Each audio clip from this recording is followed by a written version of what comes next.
ಬಳ್ಳಾರಿಯ ಕನಕದುರ್ಗಮ್ಮ ದೇವಸ್ಥಾನದಲ್ಲಿ ಅವ್ಯವಹಾರದ ಆರೋಪ ಕೇಳಿಬರ್ತಾ ಇದೆ. ಸಂಜೆ 5 ಗಂಟೆ ಒಳಗಡೆ ಇಒ ಅಧಿಕಾರ ಹಸ್ತಾಂತರಕ್ಕೆ ಗಡುವನ್ನು ನೀಡಲಾಗಿದೆ. ದೇವಸ್ಥಾನದಲ್ಲಿ ಅಧಿಕಾರಿ ಮತ್ತು ಸಿಬ್ಬಂದಿಗಳಿಗೆ ಚಳಿ ಬಿಡಿಸಿದ್ದಾರೆ ಎಸಿ.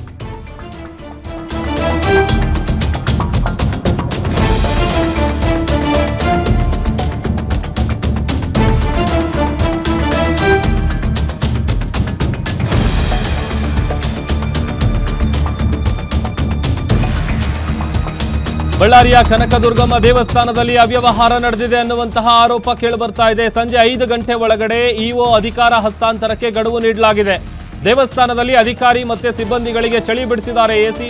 ಹೊಸ ಅಧಿಕಾರಿಗೆ ಅಧಿಕಾರ ಹಸ್ತಾಂತರಕ್ಕೆ ಇಒ ಹನುಮಂತಪ್ಪ ಹಿಂದೇಟಾಗ್ತಾ ಇದ್ದಾರೆ. ಕನಕದುರ್ಗಮ್ಮ ದೇವಸ್ಥಾನಕ್ಕೆ ಎಸಿ ಸವಿತಾ ಭೇಟಿ ಕೊಟ್ಟು ಪರಿಶೀಲನೆ ನಡೆಸಿದ್ದಾರೆ. ಅಧಿಕಾರ ಹಸ್ತಾಂತರ ಮಾಡದಿದ್ರೆ ಎಫ್ಐಆರ್ ದಾಖಲಿಸ್ತೀನಿ.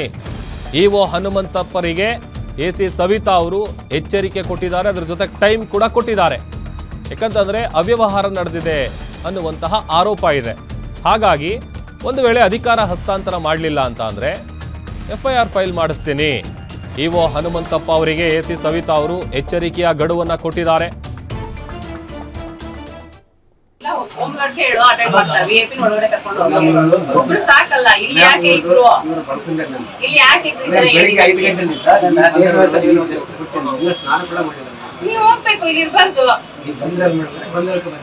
ಅದೆಲ್ಲ ಕತೆ ಹೇಳ್ಬೇಡ. ನಿನ್ ಟೈಮಿಂಗ್ಸ್ ಏನಿದೆ ಅದನ್ನ ಕರೆಕ್ಟ್ ಆಗಿ ವರ್ಕ್ ಮಾಡ್ಬೇಕು. ಇಲ್ಲಿ ಇಬ್ರು ಇರಂಗಿಲ್ಲ. ನಾನು ಹೇಳ್ತಾ ಇದ್ದೀನಲ್ಲ, ಏನ್ ರೂಲ್ಸ್ ಮಾಡ್ತಿದ್ದೀರಾ ನೀವು? ನೀವೇ ರೂಲ್ಸ್ ಮಾಡ್ಕೊಡೋದಾ? ಪಾರ್ಟ್ ಟೈಮ್ ಕಳ್ಸ್ಕೊಂಡ್ರು ನಿಮ್ ಟೈಮಿಂಗ್ಸ್ ಏನಿದೆ ಅದ್ರಲ್ಲಿ ಮಾತ್ರ ವರ್ಕ್ ಮಾಡ್ಬೇಕು.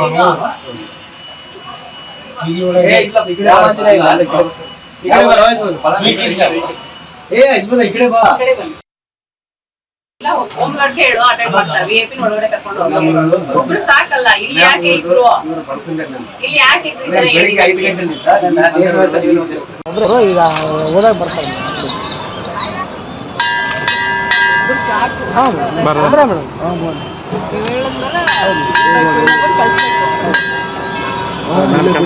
ಕಳಿಸ್ಬೇಕು.